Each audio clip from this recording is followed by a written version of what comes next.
Welcome back to Crystal Clear. I'm Oshrik Vox, and Steven Universe the movie is finally here. And after watching it over and over and over, I think we're finally ready to go through this film and break it all down. All the Easter eggs, references, callbacks, hidden meanings. The Roundtable's interpretation of this film. However, because this film is so massive, not only does this take much longer than I thought it would, but it's definitely way too long to be one single video. I'm sorry, I don't want you guys to have to click on a 40-minute breakdown. So we're going to break it up into two parts, but don't worry. Part 2 is going to go up the very next day, so by the time you're watching this, it may already be available to you. But I think it works out better this way. So let me just issue a quick spoiler warning. If you haven't watched Steven Universe the movie, what are you doing here? And with all that said, let's dive in. Now the film sets itself in the framing device of a Broadway musical, opening up with curtains rolling back to reveal the opening title sequence, set to The Tale of Steven, sung by Christine Ebersole, Patti LuPone, and Lisa Hannigan. White, yellow, and blue diamond. The art style of the sequence lines up with the usual title cards that's also mimicked in the storybooks for The Answer and the upcoming Change Your Mind picture book of the same name of this musical number, The Tale of Steven. The lyrics of The Tale of Steven praise our titular hero while also shedding light on his roots. Hybrid son of a diamond, human son of a rose. Always putting others first. Can you imagine it? Ever compassionate? Steven Universe. Not only does it illustrate the compassion the diamond share for Steven, but how rare it was to find someone like him within Gemkind. This song and opening visuals also serve as a nod to earlier Disney films, such as Snow White and the Seven Dwarfs, right down to a book with the titular character's name opening right up. This book, titled Steven Universe, has 4 stars, each representative of the colors of all 4 diamonds. But considering a star is a symbol of the crystal gems, this could potentially indicate we can now consider the diamonds crystal gems, or at least making an effort to. At the very least, they're allies. While it's harder to decipher this elusive gem language in the book, an illustration for Earth does show water droplets descend from above, with white and yellow diamonds surrounding the sides. These droplets, considering it's on a spread about colonies, could be representative of lapis lazulis, and how their assigned purpose is to terraform. Within this picture book, the diamond insignia is flipped upside down, Steven being viewed as the savior of Gemkind, causing pink diamond's insignia to be at the very top.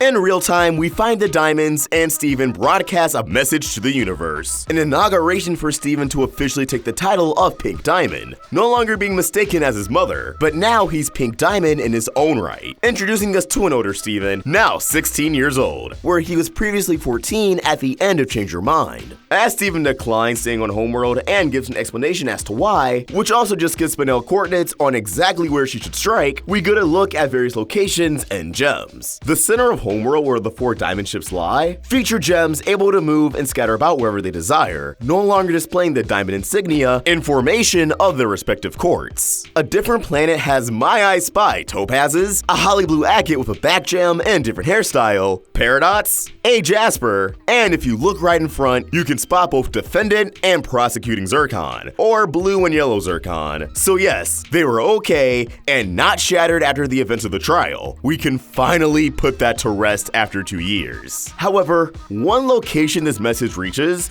is Pink Diamond's garden, which now lies in ruin as we see Spinel's foot planted firmly into the ground, wrapped in the overgrowth, which we later learn is the moment she learns of Pink Diamond's fate after being abandoned by her, ordered to stand in place for 6,000 years. The signal to Steven's message is shoddy, likely due to the tech being inactive for so long, and if you listen closely, the music briefly shifts to a note that sounds a bit more sad, even if it's just for a second. Blue and Yellow Pearl seem much more comfortable in Era 3, handling the broadcast of the message, and Yellow Pearl getting snippy with White Diamond of all gems, and Blue Pearl giggling away. Let's really think about this. A pearl is sassing a diamond. Times are changing, y'all. The diamonds attempt to serenade Steven to stay on Homeworld with the song Let Us Adore You, which reveals Homeworld has disbanded their armies, relinquished their colonies, is no longer shattered gems, although the film introduces a plot device that kinda serves to retroactively soften the blow of their genocidal tendencies. Blue Diamond hasn't made anyone cry for pathokinesis, which means her own mental health has improved drastically, and they even learned manners, being respectful to all life forms. Though it's not perfect, they're still adapting, as seen with White Diamond briefly referring to inferior life forms, and being corrected by Steven. Steven's relationship with the Diamonds has shifted in an unexpected direction, seemingly now trying to evade spending time with them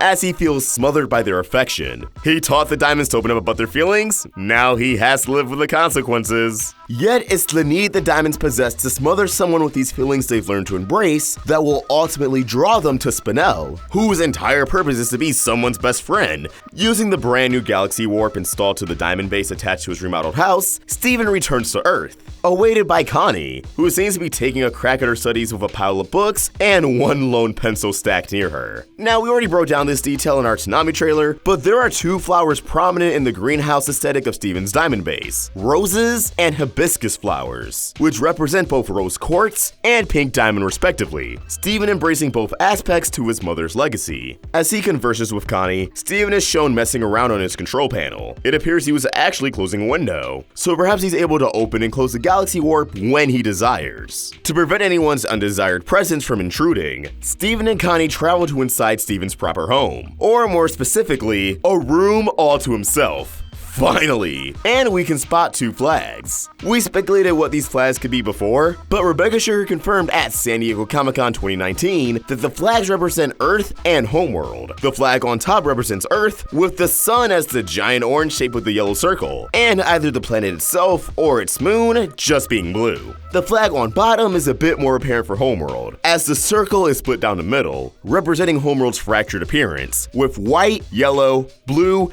and pink lines intersecting at the middle, which gives us the visual illusion to all four diamonds. Steven and Connie's conversation reveals that Connie is going to space camp, in actual space, as her parents wanted to support her interest, even if she's already been to space on a mission to save the galaxy. This could hint though that by the series' endgame, Connie could ultimately become an ambassador for Earth, which could be better than being president, and Steven having to be first boy. Getting a good look inside Steven's new room, it's jam-packed with Easter eggs and callbacks from the series. A Lonely Blade poster, now with two blades, Vidalia's painting of Steven and Garnet from pool hopping, a photo of Garnet, Amethyst, and Pearl with their Season 1 reformations, a photo of Greg and Rose from Laser Light Cannon, now in a brand new frame, considering Steven mistakenly shattered it all those years ago, a Cartoon Era Studios mug, Greg's Space Train to the Cosmos album, a poster for a sequel to Star Battlers, the Star Wars Star Trek parody franchise that exists in Steven's world, which the poster for the first was seen in Steven's former room. This sequel is titled The New Star Battlers, with a new ship, a poster for Sadie Killer and the Suspects, Steven's Cookie Cat alarm clock, a wall decal of Bismuth's Forge emblem,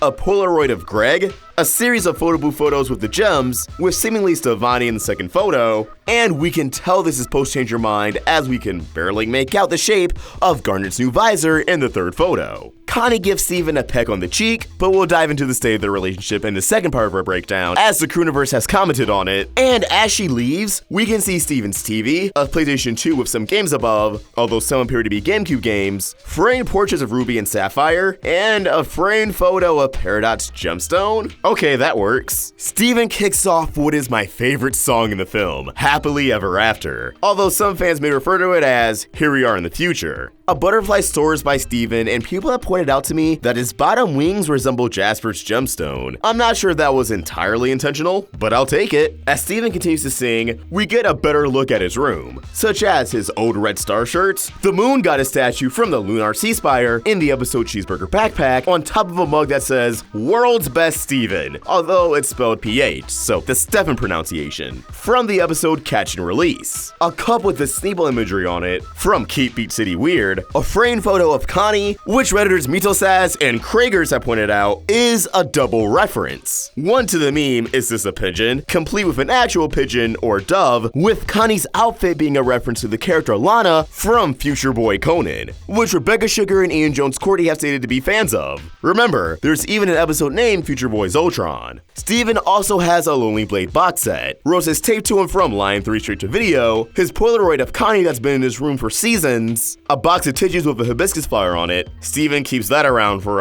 allergies. There's also a guy figure, which you guys may remember being the focus of the episode Onion Trade. Alright, quick pause from breaking down everything in Steven's house. Trust me, there's more. During Steven's verse and backstory of Happily Ever After, we get a panning shot of many major antagonists in the series. Jasper in her debut form, Centipedal, though it includes her cute, innocent corrupted form as well, and who would consider Senti a villain. A frowning Topaz, as she didn't really want to hurt Steven or anyone. A smirking Aquamarine who wants to hurt everyone. Corrupted Ocean Jasper, Eyeball, Doc, the Roaming Eye Ship, the Destiny Destroyer, Holly Blue Agate surrounded by the two Amethysts who greeted the gang in Gem Heist, and the Diamond Mech with Peridot's handship in the distance. We surely see more Corrupted Gems with Army. After his series reflection, Steven rolls downstairs, and on shelves we can spot even more callbacks and Easter eggs, such as the remains of Rose Quartz's sword, Steven's t-shirt cannon from Shirt Club, along the shades he donned alongside them, his baseball and glove from Hit the Diamond, and a GameCube. Also, his cheeseburger backpack lies on the floor, and the painting of Rose Quartz has been moved next to a portrait of Cat Steven. Speaking of, Steven pets Cat Steven and finds Greg and Pearl having a little jam session. And I just want to point out, I love Greg's curly straw that spells out cool. Can I get that on Amazon? Like, is there a link anywhere? Does anybody know? Etsy? Something? We have a quick joke on the pronunciation of bass, which is just leaving Pearl wide open to edits of her saying another word for tush, and she jumps into her backstory and song. Here I want to point out that each verse of the main gems in this song is accompanied by a form of their musical cue or instrument. Steven had chiptune, with a little jingle of We Are the Crystal Gems, whereas Pearl here has piano, her signature character instrument, mixed into the score. You can even make an argument that Do It For Her, Do It For Him is in this piano melody.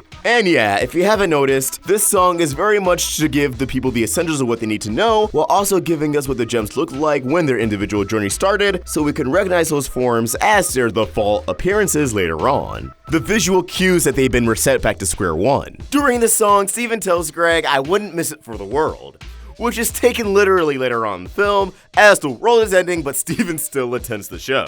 Steven hops into Lion's Mane in order to get into town through Lars's head, and if you look, the treasure chest is now open, and Rose Quartz's flag is missing from its tent pole. Don't worry, we're going to touch on these in future videos. Steven's shirt from when he unbubbled Bismuth is also still present in a tree branch. Yeah, Steven, leave something for everything you stole. Steven pops right out of Lars's head and into a chair prepped by Garnet. Lars is now working at the Big Donut, but baking his own tree such as the ube roll. Sure, you can look at it as him being back where he started, but he's evolved, bringing huge changes to the Big Donut's menu with his creations. The off-colors are also looking happy, even if they don't have a speaking role in this film, so it just looks like everyone is living their best lives. Now, I really adore the music for Garnet's verse and backstory, starting with the Ruby motif being mixed into the score, before switching over to the motif and jingle of Stronger Than You, between Garnet's two pauses explaining her own creation. It's the little things that make me happy. Steven bubbling his piece of the ube roll serves for the audience to understand his bubbling powers, in order to better convey it failing later on after Steven poofs Spinel. Steven's Happily Ever After montage takes him to Little Homeworld, a place for any gem, uncorrupted or reformed from Homeworld, to live on Earth if they desire. Considering it's later stated to be on the countryside, I'm assuming Little Homeworld is a society built where the barn used to be. With Peridot and Lapis assisting Bismuth in its construction, it's sweet that they're willing to build a new home on top of their old one. Something that's bigger, better, and healthier. Amethyst's backstory is accompanied with what I believe to be her usual electric bass and synth bell, but we also see her first form when she emerged, donning short hair as she did in her 80s reformation, as seen in Story for Steven and We Need to Talk, but also having all of her joints a lot more prominent and visible. It's apparent she was overcooked. Before Amethyst's verse concludes, we see everyone she considers her family, which includes many members of the Famethyst we've seen before, but also some Uncorrupted Gems, which makes me wonder if these gems in particular have formed a close friendship with her. Yet, this also gives us a subtle clue that Jasper has not yet been redeemed, nor has befriended the Crystal Gems at this point in the story, absent from this framing. I mean, if the Famethyst is there and not present in this film, and Jasper was someone Amethyst consoled and changed her mind, so wouldn't she have a spot somewhere in Amethyst's family? She called her sis twice! There's a story we're missing here. Most of the uncorrupted gems such as Snowflake Obsidian and Watermelon Tourmaline have received proper redesigns since their brief uncorrupted debut at the end of Change Your Mind. For example, Tourmaline now has a scarf, As Steven selfies up with Garnet, Amethyst, and Pearl, we can see Bismuth's new forge in Little Homeworld's Times Square. Can't wait to see what hijinks will ensue in that. As the song reaches its climax, Steven and the Gems run in a fashion identical to the first opening and extended theme song, Steven leading the charge, not needing to catch up this time. Transitioning into the arrival of our villainess, Steven picks a flower and with his saliva, a new one is able to grow, hinting at Steven's solution to healing the Earth at the end of the film, while also showing how his powers have evolved during the time skip. His healing powers and phytokinesis working in tandem.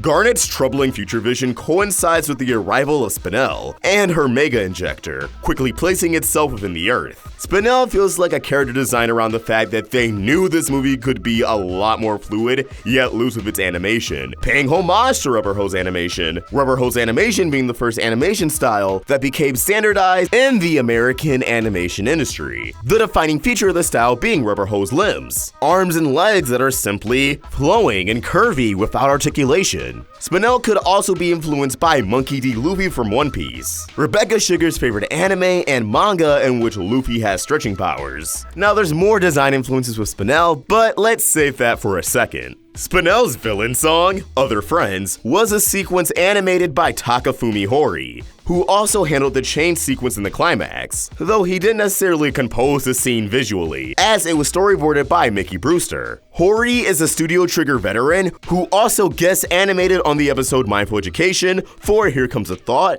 and Stevani's following training sequence. I'm gonna dive more into all of this in the second part when we actually hit that climax. Examining the lyrics with hindsight, Other Friends drops major clues on Spinel's backstory, referring to the Crystal Gems as a menagerie, a collection of wild animals kept in captivity for exhibition. Spinel believing Pink Diamond just see those around her as her own entertainment, nothing more, which is a very bare bones look at Spinel's purpose. Spinel's resentment at Pearl for coming to Earth with Pink, whereas Spinel was being left behind. During the battle, Spinel also taunts the Crystal Gems by inquiring about what's happened since she was abandoned. What did she say about me? What did you do without me? Did you play games? I'm the loser of the game you didn't know you were playing. She knows she's forgotten. She knows her entire purpose was nullified. And now she wants to solve the void with violence. And of course the gems are poofed, and Steven takes more than enough hits to get reset back to square one, but not before poofing Spinel as well. And I just gotta say, with that sight rejuvenator, as Leah C over at Toon Ruins has said, Spinel looks a lot like Maka Alburn from Soul Eater. One thing I want to illuminate about the sequence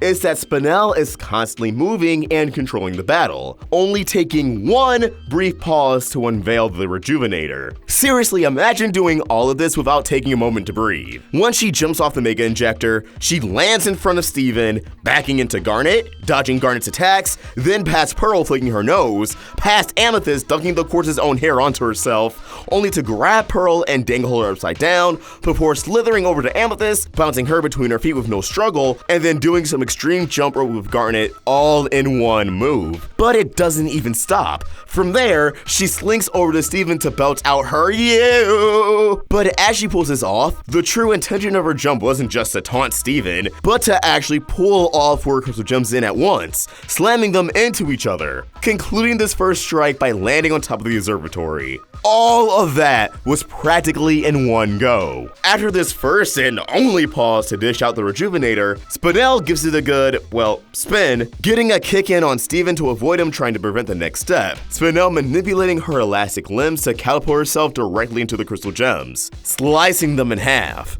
poofing Garnet, Amethyst, and Pearl. The gems are down, with only one brief moment where Spinel wasn't moving. Moving on from this battle, Steven moves the inactive gems to the house and links up with Greg, who almost drops an S-bomb, but when Pearl reforms, they're met with a holographic oyster shell. An easy nod to how real-life pearls are formed in oysters. This leads into a bit of lore of pearls and their customization options, considering pearls are the most versatile gems amongst Homeworld. I'm assuming these customization options are dependent on the gem. You could customize for a quartz soldier, an emerald, or even a ruby, and of course a diamond, but considering Steven and Greg are out of their element, they mistakenly just choose the default setting, causing Greg to be mistakenly assigned as Pearl's new owner. But even with her memory recovered later in the film, you still can't help but wonder if this change in ownership is permanent, that Steven Universe the movie subtly pulled off finally completely removing Pearl from Pink Diamond's literal service. This takes us into systemboot.pearl-final3 info, which that name in itself implies this is the third time Pearl has been booted, but we'll touch on that in another video.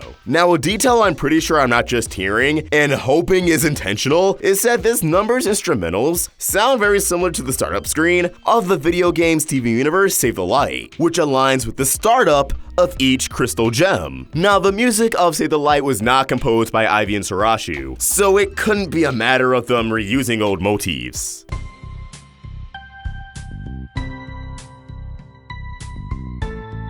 Plot-wise, aside from foreshadowing Ruby's near demise later in the film, this number also begins to demonstrate how an overcooked gem may behave if Amethyst is the definitive example, imitating the speech and movement of others, devoid of any real communication. It makes you wonder if the curiosity of the earth was enough for Amethyst to adapt and grow on her own, or if being found by Rose, Pearl, and Garnet was the stepping stone to the Amethyst we have today. If Pearl initially educated her on properly communicating and conversing with others. When Spinel reboots, we see her default appearance, which is another homage to old school animation as she parodies Mickey Mouse, right down to the gloves, boots, pants, and her heart-shaped pigtails imitating his mouse ears. Her purpose being an owner's best friend. Since she was made for Pink Diamond, we can assume she was able to somehow sense and identify Steven's gemstone when forming, thus tackling him out of sheer joy. Turning to the Crystal Gems B team for help, I really dig the quick turnaround joke. It's just always great when a show puts just as much fun at itself as the fans do. Although this pattern of gems trying to kill Steven before befriending him is revisited in a serious manner in the climax of the film. Bismuth gives exposition on the Rejuvenator, which causes Peridot, who almost activated it right in her eye, to remark, "I could have lost all my character development." A meta gag at her growth over the series that also makes sense in context. As a huge Campaigning Hearts fan, she likely indulges in the fandom and online discussion, thus being familiar with terms such as character development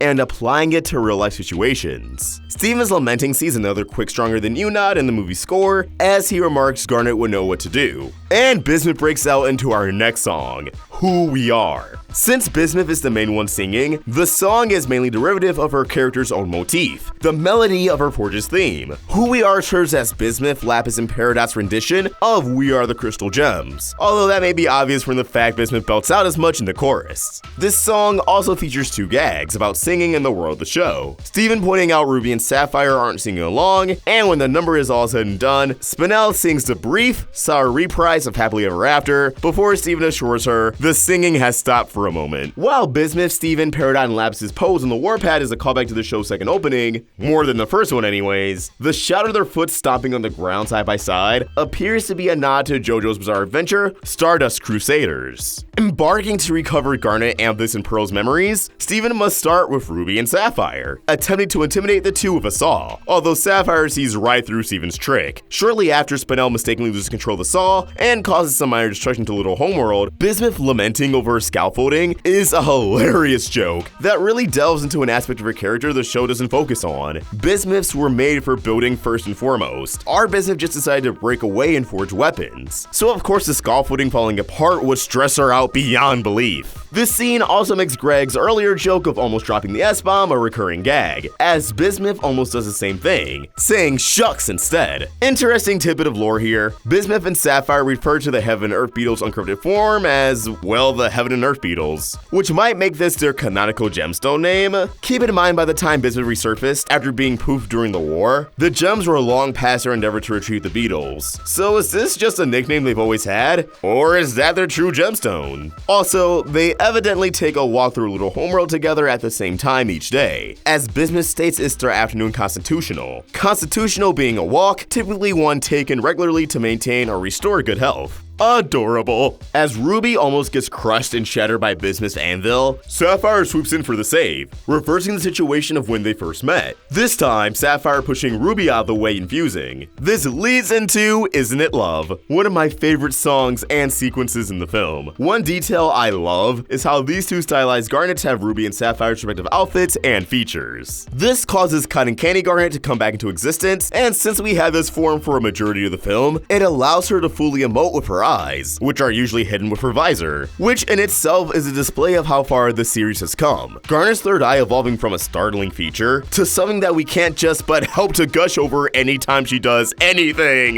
Spinel, unlike any character we've seen before, is able to change her irises depending on her level of emotion and anger, snapping at Steven and shooting from her Mickey Mouse pupils to her sinister magenta eyes. This shifts later again drastically in the third act of the film. With the first step of Garner's amnesia resolved, Steven decides to switch over to find Amethyst, embarking on a search party consisting of him and Spinel. But we'll cover more on that in part 2. Whew! Told you guys this was a lot, but there you have it. Half-ish of the Steven Universe movie covered. Again, part 2 will go up tomorrow, so be sure to subscribe if you're not already, and hit that bell for notifications, so that way when we upload part 2, you won't miss it. And let us know your thoughts on this breakdown in the comments below, or tweet your thoughts at Roundtable Vids. And for more of my own thoughts, you can find me at OstricVox. We're also on Instagram. Help the Roundtable grow by either becoming a member of this channel, or supporting us over at Patreon. Link in the description. If you enjoyed this video, please throw it a like, and subscribe to the Roundtable for more great cartoon content. Thank you for watching, and I hope you have an awesome day. OstricVox, signing out.